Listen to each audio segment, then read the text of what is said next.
വനിതാ സംവരണ ബില്ലിലെ പ്രധാനമന്ത്രിയുടെ അഭിസംബോധനയിൽ പ്രതിഷേധം ശക്തമാക്കി പ്രതിപക്ഷം. നടപടി പെരുമാറ്റച്ചട്ട ലംഘനമെന്ന് കാട്ടി കോൺഗ്രസും സിപിഐയും തെരഞ്ഞെടുപ്പ് കമ്മീഷന് പരാതി നൽകി. സിപിഐയുടെ സന്തോഷ് കുമാർ എംപിയും AICC അംഗം അനിൽ അക്കരയുമാണ് പ്രധാനമന്ത്രിക്കെതിരെ പരാതി നൽകിയിരിക്കുന്നത്. അതേസമയം പ്രതിപക്ഷത്തിനെതിരെ വനിതകളെ അണിനിരത്തി രാജ്യവ്യാപക പ്രതിഷേധത്തിനാണ് BJP ആഹ്വാനം. പ്രധാനമന്ത്രി ഇന്നലെ നടത്തിയ അഭിസംബോധന തെരഞ്ഞെടുപ്പ് ലക്ഷ്യം വെച്ചുള്ളതാണെന്നാണ് പ്രതിപക്ഷത്തിന്റെ ആരോപണം.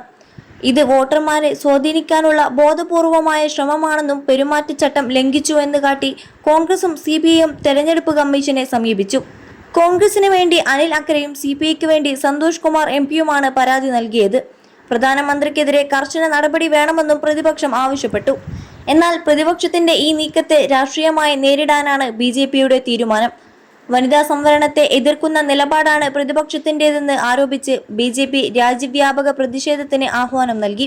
21 ലക്ഷത്തോളം സന്തുഷ്ടരായ ഉപഭോക്താക്കളും 2 ലക്ഷത്തോളം തിമിര ശസ്ത്രക്രിയകളും പൂർത്തിയാക്കിയ മലബാറിലെ ഏക കണ്ണാശുപത്രി Al Salama high hospital, hospital road, Perinthalmanna. വനിതകളെ അണിനിരത്തി വൻ പ്രതിഷേധ പരിപാടികൾ സംഘടിപ്പിക്കാനാണ് ലക്ഷ്യമിടുന്നത്. തെരഞ്ഞെടുപ്പ് ആസന്നമായിരിക്കെ വനിതാ സംവരണം ഒരു പ്രധാന രാഷ്ട്രീയ ആയുധമാക്കി മാറ്റാനാണ് ഭരണപ്രതിപക്ഷ ശ്രമം. മോദിയുടേത് നേരത്തെ തയ്യാറാക്കിയ പ്രസംഗമായിരുന്നുവെന്നും നാടകത്തിന്റെ അവസാനമാണ് പ്രസംഗമെന്നും ആരോപിച്ചാണ് പ്രധാനമന്ത്രിക്കെതിരെ സന്തോഷ് കുമാർ MP തെരഞ്ഞെടുപ്പ് കമ്മീഷന് പരാതി നൽകിയത്. പ്രധാനമന്ത്രിയുടേത് ഗുരുതര പെരുമാറ്റച്ചട്ട ലംഘനമാണ്. അന്വേഷണം നടത്തി ആവശ്യമായ നടപടി എടുക്കണമെന്ന് മുഖ്യ തെരഞ്ഞെടുപ്പ് കമ്മീഷണർ ജ്ഞാനേഷ് കുമാറിന് അയച്ച പരാതിയിൽ അദ്ദേഹം ആവശ്യപ്പെട്ടു. പ്രധാനമന്ത്രി എങ്ങനെ ഔദ്യോഗിക മാധ്യമങ്ങളായ ദൂരദർശനും ആകാശവാണിയും ഉപയോഗിച്ച് പ്രസംഗം നടത്തിയെന്ന് അദ്ദേഹം ചോദിച്ചു. എന്ത് നടപടി സ്വീകരിക്കുമെന്നറിയില്ല, നടപടി എടുക്കുമെന്ന് പ്രതീക്ഷിക്കുന്നുവെന്നും അദ്ദേഹം കൂട്ടിച്ചേർത്തു.